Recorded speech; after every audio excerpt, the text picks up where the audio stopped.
Hello friends, मैं Ranjit GS आज तक में आपका स्वागत करता हूं। दोस्तों, आज हम लोग इस वीडियो में पूरे विस्तार से और बारीकी से बिहार सिविल कोड में जो वैकेंसी आने वाली है, इस वैकेंसी के सिलेबस के बारे में पूरे विस्तार से जानेंगे। और इसमें मैं पूरे पुराने सिलेबस को और नए सिलेबस को, दोनों सिलेबस को कंपैरिजन करके बताने वाला हूं। तो काफी महत्वपूर्ण वीडियो होने वाला है। वीडियो को अंत तक देखिए। अगर हमारे चैनल पे नए हैं तो इसे सब्सक्राइब कर ले और बेल आइकन का बटन जरूर दबाएं, ताकि आने वाले वीडियो का नोटिफिकेशन आपको सबसे पहले मिल सके। कि बिहार सिविल कोड क्लर्क के 8,801 पदों के लिए वैकेंसी आने वाली है, जिसमें 4,444 प्लस जो है वो सिर्फ क्लर्क की बहाली है, जिसको हम लोग कोर्ट की भाषा में पेशकार भी कहते हैं। ठीक है, पेशकार भी कहते हैं। ठीक है, और इसके अलावा स्टेनो की बहाली आने वाली है। स्टेनो है, आपको डिपोजिशन राइटर है और प्यून है। ठीक है, और सिविल कोर्ट में प्यून भी ग्रुप सी के अंतर्गत ही आता है, याद रखेंगे। सिविल कोर्ट में भी ये ग्रुप सी के अंतर्गत आता है ये पद। तो इन सभी पदों के सिलेबस के बारे में हम लोग पूरे विस्तार से जानते हैं। तो सबसे पहले मैं पुरानी सिलेबस की बात कर लूँ, ओल्ड सिलेबस की बात कर लूँ। ओल्ड सिलेबस में कैसे क्या क्या पूछा जाता था उसके बारे में। तो एग्जाम पैटर्न एंड सिलेबस के बारे में, बिहार सिविल कोड के बारे में हम लोग जानते हैं। तो ओल्ड सिलेबस के अनुसार जो सब्जेक्ट्स थे, इधर मार्क्स से आप देखेंगे, कुल 100 मार्क्स का होता था। इस 100 मार्क्स में क्या क्या पूछा जाता था। तो इंग्लिश आपका ऑब्जेक्टिव और सब्जेक्टिव दोनों प्रकार के होते थे, और ये 20 नंबर के पूछे जाते थे। वहीं हिंदी, यह भी ऑब्जेक्टिव और सब्जेक्टिव दोनों प्रकार के होते थे, यह भी 20 मार्क्स के पूछे जाते थे। इंग्लिश और हिंदी में आपको ऑब्जेक्टिव के अलावा प्रीसेस राइटिंग जो होता था, इसके अलावा संक्षेपण करना मतलब समरी भी पूछा जाता था। इसके अलावा एस्से भी पूछा जाता था। ठीक है, ये सभी पूछे जाते थे।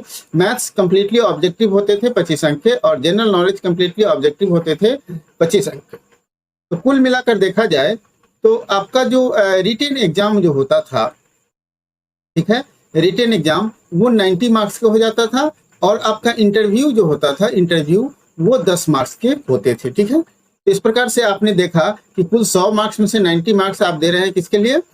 और इसको और थोड़ा सा इलेबोरेट करते हैं। आपको मालूम होना चाहिए निगेटिव मार्किंग भी इसमें होती है, और आगे भी निगेटिव मार्किंग भी होगी।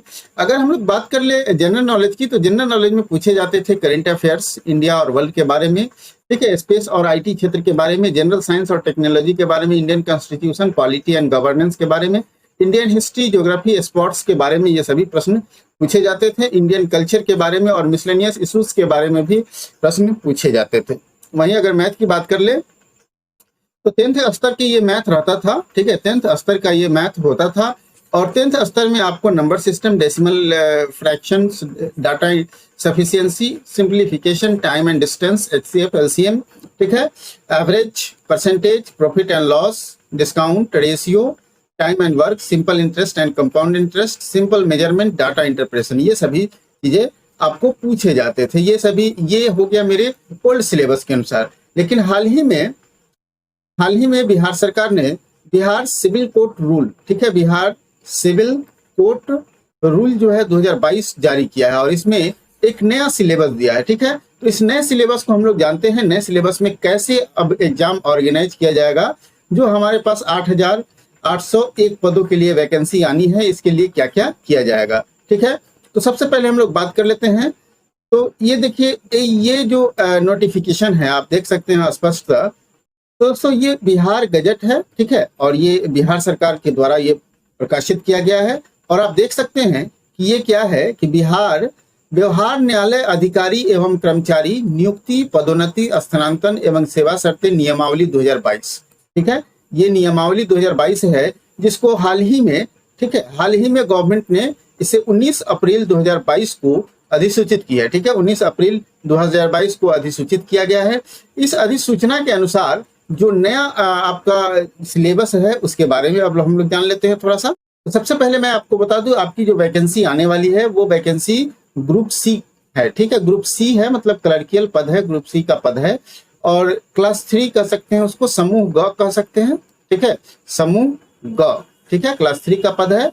और इसी में ये सभी पद जितने भी हैं, सिविल कोड क्लर्क हो, या फिर स्टेने हो, या फिर डिपोजिशन राइटर हो। ठीक है, डिपोजिशन राइटर हो, ये तीनों पद की जो सिलेबस होगी लगभग सिमिलर होगी। फर्क यही होगा कि इसमें आपको स्टेनो और डिपोजिशन राइटर में टाइपिंग देना पड़ेगा, ठीक है। जबकि आपको क्लर्कियल पोस्ट जो है सिविल कोड क्लर्क का पद है, इसमें टाइपिंग आपको नहीं देना पड़ेगा, ठीक है। योग्यता क्या होगी इससे संबंधित मैंने ऑलरेडी वीडियो अपलोड किया हुआ है, अगर आपने उस वीडियो को नहीं देखा है तो देख लीजिएगा। और दोस्तों मैं आपको बता दूं, सिलेबस को जानने से पहले मैं आपको बता दूं कि अगर आप अभी तक हमारे जीएस आज तक के मोबाइल ऐप को डाउनलोड नहीं किया है तो डाउनलोड कर लीजिए। जितने भी हमारे पेड कोर्सेस हैं इसी पे आते हैं, और साथ साथ आपको फ्री में भी बहुत सारे स्टडी मटेरियल इस पर उपलब्ध होता है, जो आप कंपटीशन की तैयारी के लिए काफी उपयोगी होता है। हमारे सिविल कोड से संबंधित जो भी कोर्सेस आएंगे इसी मोबाइल ऐप पर आएंगे, तो आज ही डाउनलोड कर लीजिए। चलिए हम लोग सिलेबस की बात कर लेते हैं। तो समूह ग, ठीक है, समूह ग मतलब क्लास 3। तो क्लास 3 का जो पद है क्लर्क, स्टेनो और डिपोजिशन राइटर का, इसका जो सिलेबस होगा उसमें आपको 2 तरह से एग्जाम होगी, ठीक है। एक होगा आपका एग्जाम जो होगा कुल 100 अंक का होगा। कितने अंक का होगा? कुल 100 अंक का होगा, और 100 अंक में 2 पेपर होंगे। मतलब आप 2 पेपर नहीं, यूं कहिए कि इसमें 3 पेपर हैं, और इसमें 2 भाग में एग्जाम होगा। एक 85 अंक का होगा, ये रिटेन एग्जाम होगा, ठीक है, रिटेन एग्जाम होगा, और 15 अंक का होगा वो इंटरव्यू होगा, ठीक है।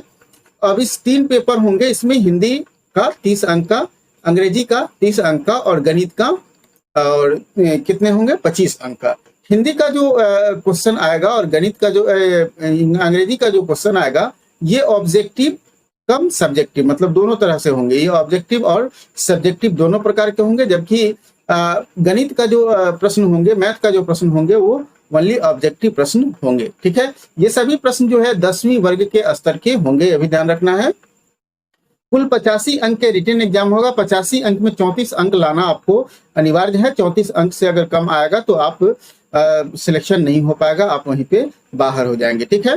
तो इस प्रकार से आपके जो हिंदी अंग्रेजी के एग्जाम है, जिसमें मैंने आपको बताया कि सब्जेक्टिव और ऑब्जेक्टिव दोनों प्रश्न पूछे जाएंगे, तो मुख्य रूप से आप देखेंगे कि हिंदी और इंग्लिश के ग्रामर को अगर आप अच्छी तरह से कर लेते हैं, ठीक है, साथ साथ आप एस्से राइटिंग, प्रीसेस राइटिंग, ठीक है, और समरी वगैरह को अच्छे से कर लेते हैं, तो डेफिनेट रूप से आपका ये अंतिम रूप से चयन आपका इसमें हो जाएगा। और अंतिम रूप से चयन के लिए इस 85 अंक में आपको 60 से 65 अंक लाना पड़ेगा, तभी आपका अंतिम रूप से चयन हो पाएगा। दूसरा जो स्टेज है, 2 स्टेज में एग्जाम होता है, एक रिटन एग्जाम, दूसरा इंटरव्यू एग्जाम। इंटरव्यू एग्जाम 15 अंक के होंगे, जिसमें से आपको सामान्य आविर्भाव पर आपको 2.5 अंक दिए जाएंगे, योग्यता पर आपको 2.5 अंक दिए जाएंगे, अनुभव पर आपको 5 अंक मिलेंगे, और काम की अगर जानकारी है तो आपको 5 अंक मिलेंगे। तो कुल 15 अंक आपको होगा, जिसमें से 15 अंक में से 5 अंक मिनिमम आपको लाना होगा क्वालिफाई करने के लिए, ठीक है। तो इस प्रकार से आपने इस सिलेबस को अच्छी तरह से देख लिया, जबकि पिछले वाले सिलेबस में हम लोग देखे थे कि जीके जीएस से भी, जनरल नॉलेज से भी प्रश्न पूछे जा रहे थे, लेकिन इस बार के सिलेबस में जनरल नॉलेज कहीं नहीं है। इसमें सिर्फ रिटेन एग्जाम है, जिसमें से आपको हिंदी, इंग्लिश और गणित से प्रश्न पूछे जाएंगे, ठीक है। तो इस प्रकार से आप देखेंगे कि ये सिलेबस को अगर अच्छे से कवर करना है तो डेफिनेट रूप से अभी से आप अंग्रेजी और हिंदी ग्रामर को शुरू कर दिए, और 10th स्तर के मैथ को आप बना लीजिए, ठीक है। चलिए अब हम लोग बात कर लेते हैं प्यून की, ठीक है। प्यून के लिए अलग से यहाँ पे रखा गया है सिलेबस, ठीक है। प्यून का भी इसमें बहाली होनी है। तो प्यून के लिए पहले क्या था कि इंटरव्यू के आधार पर एग्जाम की नियुक्ति होती थी, लेकिन अब क्या कर दिया गया है कि इनका भी एक एग्जाम होगा, एग्जाम के अंतर्गत इनकी नियुक्ति होगी। इन्हें आदेशपाल या चपरासी कहते हैं। कुल मिलाकर देखा जाए तो 85 अंक के इनका भी एग्जाम होगा, जो वो 100 अंक के होगा। इनका भी 2 स्टेज में होगा। 85 अंक का रिटेन एग्जाम होगा, और 15 अंक का इनका भी इंटरव्यू होगा, ठीक है। लेकिन सिलेबस में थोड़ा सा अंतर है, हिंदी ज्यादा पूछा जाएगा 35 अंक का, अंग्रेजी 15 अंक का, और गणित 35 अंक का, ठीक है। और ये सभी 10th स्तर के, 10वीं स्तर के होंगे। फिर आपका देखेंगे तो 15 अंक के आपके क्या आ जाएंगे? 15 अंक के आ जाएंगे आपको साक्षात्कार, जिसमें से समान आविर्भाव के लिए आपको मिलेंगे 2.5 अंक, योग्यता के लिए आपको मिलेंगे 2.5 अंक, अनुभव के लिए मिलेंगे आपको 5 अंक, और कार्य की जानकारी के लिए आपको मिलेंगे 5 अंक। कुल आपको 6 अंक लाना पड़ेगा इंटरव्यू में क्वालिफाई करने के लिए, और लिखित परीक्षा में 30 अंक लाना पड़ेगा आपको क्वालिफाई करने के लिए, ठीक है। इसके बाद आप देखेंगे कि अगर 10 अंकों का अतिरिक्त अधिमान उन व्यक्तियों को दिया जाएगा जो खाना बनाने में विशेष निपुणता रखते हों, ठीक है, या जो बिजली मिस्त्री हो, बढ़ई हो, नाई हो, प्लम्बर हो, और माली के रूप में आहर्यक नहीं प्राप्त कर सके हों, उनको भी 10 अंक का आपको ये दिया जाएगा, ठीक है। तो कुल 10 अंक का वेटेज स्पेशली मिलेगा जो खाना बनाने में पारंगत है। इस प्रकार से आपने देख लिया कि किस तरह से क्लर्कियल पद के लिए इसमें सिलेबस दिया गया है। और क्योंकि मैंने पिछले सिलेबस के बारे में बताया था तो बहुत सारे कमेंट कर रहे थे कि सर ये गलत सिलेबस है, गलत सिलेबस है। तो इसीलिए आज मैं पुराने सिलेबस और नए सिलेबस दोनों को कंपैरिजन करके बता दिया है आप लोगों को किस तरह से आने वाला है। ठीक है, तो आपको मेंटली रूप से इस नए सिलेबस के अनुसार तैयार होना है, इसी के अनुसार आपको तैयारी करनी है। साथ साथ आप जीके जीएस भी पढ़ते रहेंगे। ठीक है, जीके जीएस भी पढ़ते रहेंगे, क्योंकि अगर सिलेबस से ज़्यादा बेहतर होगा कि जब इसकी नोटिफिकेशन आएगी उस नोटिफिकेशन के समय में भी जो सिलेबस दिया जाएगा उसी के अनुसार आपको एग्जाम लिया जाएगा। लेकिन अभी तत्काल जो ये नया रूल आया है, इस रूल के अनुसार यही सिलेबस है, इसी के अनुसार आप तैयारी कीजिए। तो जल्द अगर आप लोग कमेंट करेंगे तो मैं इसके स्ट्रेटजी कैसे आपको तैयारी करना है इससे संबंधित मैं वीडियो बनाकर दूंगा। ठीक है, कौन कौन से बुक्स पढ़ना है इससे संबंधित मैं वीडियो बनाकर दूंगा। तो दोस्तों आज के लिए इतना है, फिर मिलते हैं हम लोग अगले वीडियो में एक नए टॉपिक के साथ।